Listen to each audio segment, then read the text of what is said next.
هل تريد أن تبيع أو تشتري منزل، سيارة، هواتف نقالة، أجهزة كهربائية، أي شيء مجانا؟ الحل سيلت فور مثل الوسيط ولكن مجانا. العيني بين المتظاهرين والأمن. فأنا دايما بحب أروح عند الضرب، ما بضربش، ما بروح بقف ورا وبهتف، ده آخري. فدخلنا أنا وصاحبتي ووصلنا ل اولموست اخر القصر العيني قبل الشيخ ريحان، يعني مش اخر القصر العيني، قبل ناصيه الشيخ ريحان على طول. وحسينا بفايبس مش لطيفه في المكان، والفيسز مش كويسه. حسينا بطاقه، لا احنا لازم نمشي من هنا دلوقتي. فاحنا ما وقفناش 5 دقايق وبنلف نمشي، وكان في غاز بيترمي. ففجاه لقينا مجموعه بتجري من الشباب اللي واقفين. فاحنا متعودين ان في الجري بنقف وبنقول اثبت وما بنجريش. فوقفنا عملنا كده انا وهي، فلقيناهم اصلا جايين يجروا علينا. احنا ما كناش في زحمه، احنا كنا في حته فاضيه خالص. فهم جريوا علينا. فجاه لقيتهم بيهجموا علينا، بيحاولوا يقطعوا هدومنا. انا وقعت على الارض، صاحبتي جريت، بعدين في قنبله غاز وقعت جنبنا بالظبط. فهم انا لما وقعت هم اتلموا عليا، فلما قنبله الغاز وقعت جنبنا فسابونا وسابوني وجريوا. فانا بقوم بحاول ارجع، ما كانتش كل هدومي اتقطعت وماشيه. راجعه على التحرير، فلقيت صاحبتي جايه لي تاني. راجعه لي وقابلت واحد اسمه شريف، وراجعين لي. قالت له تعالى نلحق ياسمين جوه عشان بيتحرشوا بيها. وهم راجعين، المجموعه اللي هجمت عليا دي كانت راجعه تاني. اتقابلنا احنا 3 في نفس النقطه. هي بدات تزعق، هي فاكره ان الموضوع بس تحرش وانتهى. فهي بدات تزعق، وكانت اكتشفت ان تليفونها اتسرق وبتاع. فشدوني وقعت على الارض، وهي وقعت عليا تاني. وشريف وقع عليها. فهم بيشيلوا شريف، فهو ماسكها فقام بيها. فهم قاموا خانقينه من الكوفيه اللي هو لابسها لحد ما اضطر يسيبها، وسحلوه ورموه بره، وقفلوا عليها دايره، وقفلوا عليا دايره ما شفتهاش تاني. دخلنا، اتحركوا بينا على محمد محمود. انا كنت على الارض. وانت في وسط الدايره؟ انا في وسط الدايره. وهنا بداوا يقطعوا البنطلون بالمطاوي، والمطاوي دي كانت بتعورني انا في جسمي.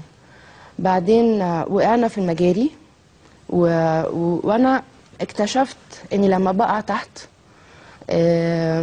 بقدر احمي نفسي اكتر، ان انا ابقى قاعده على الارض. ف كان اختيار بين ان انا اكون واقفه ويبقى في انتهاك، وانا كنت طول الوقت ماسكه البنطلون بايد واحده وبالتانيه مكتفينها.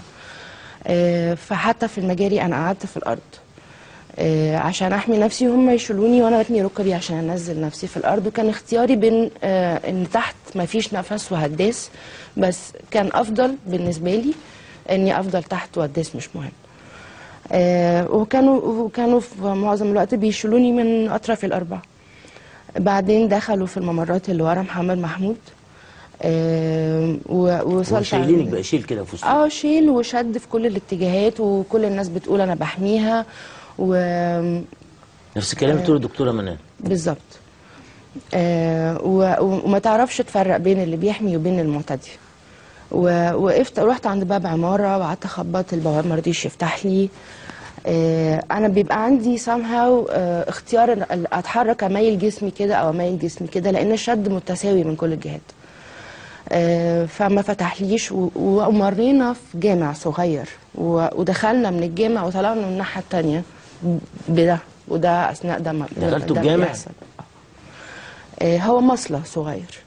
عدينا منه ليه بابين، عدينا منه، دخلنا من واحد وطلعنا من الثاني. بعدين وصلت في مكان فيه نور نيون، بعدين اكتشفت ان هو محل الكترونيات وبابه واسع شويه. في المكان ده في ناس طبعا كتير عماله تحاول تنقذني ومش قادرين، وكلها محاولات فرديه وبتفشل. فعربيه دخلت، عربيه بيضه دخلت، وانا كنت في الوقت العربيه ما دخلت كنت على الارض، فكانت هتدوس على دماغي وداست على شعري اوريدي، ووقفت قبل ما تدوس دماغي بالظبط، وخدي لازق في الكاوتش، وهم ماسكيني مكتفيني وبيتحرشوا بيا. اثناء ده في تحرش، يعني في ايدين بتتحط التحرش مستمر طول ما انا بحكي كل التفاصيل. ايديهم بتتحط في كل حته في جسمك. انا اسف ان بقول كده بس يعني. بعدين انا كنت مستنيه العربيه تدوس على راسي، ما رجعت لورا فشالوني وبدات عمليه اختطاف.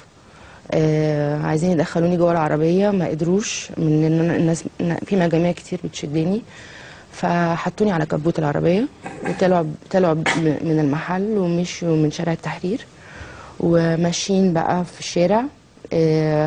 العربيه واقف عليها ناس هم كلهم معاهم سناج ومطاوي وشوم وحزمه، واقفين على العربيه بسلاح وبيقولوا ان انا على بطني قنبله عشان ما حدش يدخل ينقذني. وفي بعض الشهود العيان قالوا ان هم كانوا بيقولوا ان انا مجند من الامن المركزي ماسكينه، لحد ما وصلنا لعابدين. ياه. وبعدين اهالي عابدين هم، وفي واحده اسمها غاده، هي اللي قالت لهم انا عايزه اشوف القنبله دي، ووصلت لحد عندي. واهالي عابدين دخلوا بشوم وخدوني دخلوني في محل وجابوا لي جلابيه البسها. كانت هدومك خلاص؟ كانت انتهت هدومك خلاص؟ كانت، لا البنطلون كان لسه. انا كنت طول الوقت ماسكه، يعني انا ايديا من هنا كانت كلها بصوابع زرقاء، لان انا طول الوقت يعني بيكتفوني بيشدوني، ببقى على الارض، ببقى متشاله، ايديا ما سابتش البنطلون ابدا. فالبنطلون سليم من قدام ومتقطع من ورا بالمطار. البنطلون موجود؟ هو البنطلون موجود. دي بلوزة صاحبتي. هل تريد أن تبيع أو تشتري منزل، سيارة، هواتف نقالة، أجهزة كهربائية، أي شيء مجانا؟ الحل سيليت 4 مثل الوسيط ولكن مجانا.